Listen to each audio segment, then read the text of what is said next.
You are standing at a supplement shop looking at two products. One is a tub of creatine monohydrate powder.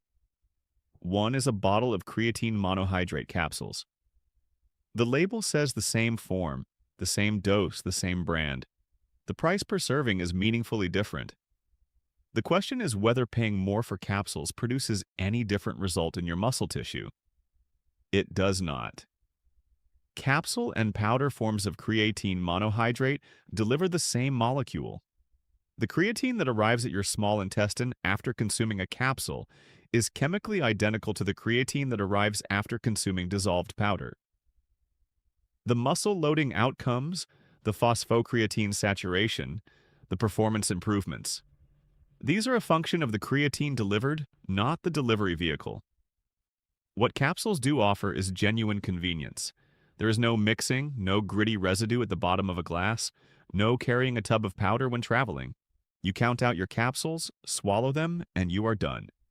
For people who are inconsistent about supplementation because they dislike the process of mixing and drinking powder, the friction reduction is real.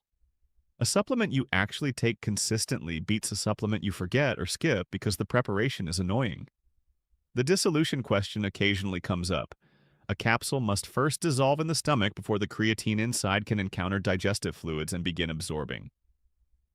The concern is that delayed capsule dissolution could slow absorption. In practice, gelatin capsules dissolve rapidly in the acidic stomach environment, typically within minutes. The creatine is released and encounters the same intestinal conditions as creatine from powder. Absorption rates between capsule and powder forms have not shown meaningful clinical differences.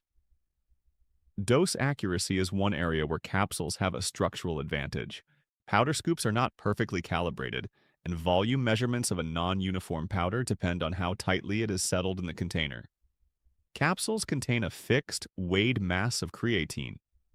If you care about taking exactly 3 grams rather than approximately 3 grams, capsules deliver that precision. The cost difference is the main argument against capsules. Manufacturing capsules requires additional steps, filling, sealing, inspection, that increase production cost relative to bulk powder. Typical creatine capsule products cost 2 to 4 times more per gram of creatine than equivalent quality powder. At a daily dose of 5 grams, maintained indefinitely, that difference accumulates significantly over months and years. Capsule size is another practical consideration. Creatine is a dense powder, but not a small dose supplement. A 3-gram dose requires 3 to 6 capsules depending on capsule fill weight. Some people find swallowing multiple capsules at once uncomfortable.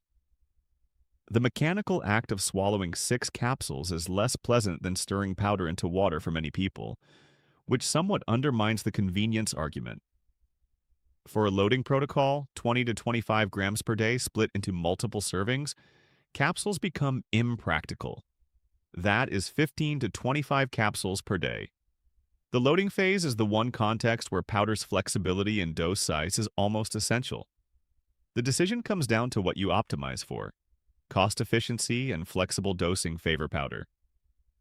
Convenience and portability favor capsules. Both deliver creatine to your muscles equally well. The protein shake factor is worth addressing because it eliminates the convenience argument for a significant portion of users. Many people who supplement creatine do so by adding it to a post-workout protein shake or a pre-workout drink. If you are already mixing a powder drink, adding a scoop of creatine requires no additional preparation step. The friction reduction of capsules disappears entirely in this context. You are not avoiding mixing, you are already mixing. Powder is unambiguously the better option for anyone in this category. Travel is where capsules make the strongest case. Transporting a tub of powder, particularly internationally, is inconvenient and can attract attention at customs. A bottle of capsules labeled clearly is straightforward.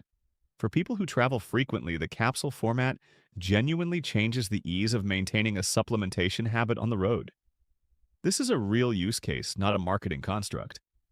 The environmental consideration slightly favors powder. A 1 kilogram tub of powder contains considerably more creatine than an equivalent number of capsules, meaning fewer containers per unit of creatine delivered. Capsule shells add gelatin or plant-based polymer material to the waste stream. Neither argument should drive the decision alone, but it adds modest weight to powder for those who track these things.